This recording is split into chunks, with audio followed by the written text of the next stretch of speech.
the Trump administration has basically decided to try to micromanage our Virginia schools, which are taxpayer-funded schools that are run by the General Assembly. We have some of the best colleges and universities in the Commonwealth of Virginia. We have the system that is the envy of the country.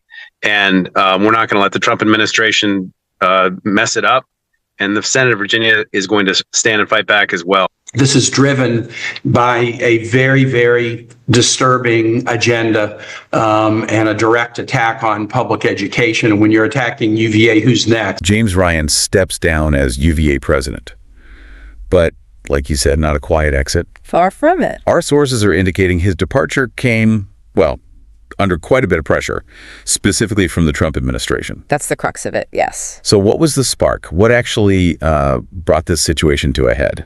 It's really interesting when you look at the catalyst. The New York Times reported, citing 3 people who were briefed, that this pressure really came down to a Justice Department investigation. An investigation into what specifically? Into UVA's diversity, equity, and inclusion policies. Their DEI policies. Right, DEI. So this wasn't just some vague disagreement. It was a formal investigation. Precisely. These kinds of investigations, they often focus on civil rights law interpretations, asking whether DEI efforts might, inadvertently or not, lead to things like reverse discrimination or violate equal protection. So it puts universities in this incredibly difficult bind. Totally. They have to weigh their ethical commitments, their stated values against the undeniable power of the federal government. A tension that seems to be cropping up more and more. Very much so, especially in higher education. Great day for the University of Virginia. His decision to push political agendas at the university adversely affected the university community. Meanwhile, so I'd like to start by taking a moment to remember President Emeritus John Castine.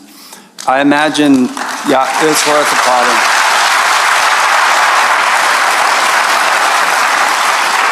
I imagine many of you knew him, or at least knew of him, and so you realize that the UVA community has lost a true giant. In many ways, he shaped UVA into the place we know today.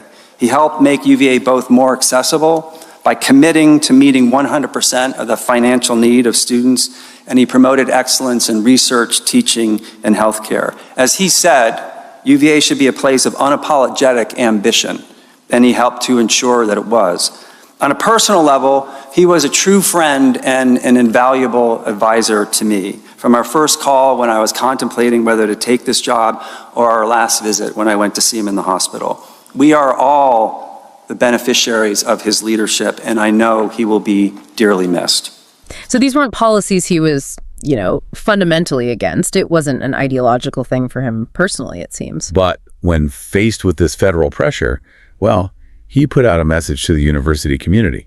The Guardian reviewed it. Yes, and it really lays bare the impossible position he felt he was in. He said, and this is a direct quote, "I cannot make a unilateral decision to fight the federal government in order to save my own job." Wow, that really underlines the stakes, doesn't it? It wasn't just about him. Exactly. And he elaborated on that. He talked about the specific fallout if he did resist. Yeah, he detailed the impact on the whole university community. He said, and again, this is his quote, "To do so would not only be quixotic, but appear selfish and self-centered." Quixotic, yeah. To the hundreds of employees who would lose their jobs, the researchers who would lose their funding, Funding cuts, job losses, and the hundreds of students who could lose financial aid or have their visas withheld. That lists jobs, research funding, student aid, even visas. That's incredibly stark. It really brings it home. This isn't just abstract policy. It's about people's livelihoods, their education, their futures. Is this kind of leverage, threatening funding and visas, is that a standard tactic when federal pressure is applied? Or does this feel like an escalation? I'd say it feels like an escalation, especially in how directly it targets internal university policy, like DEI. Of course, federal funding always has strings attached. That's not new.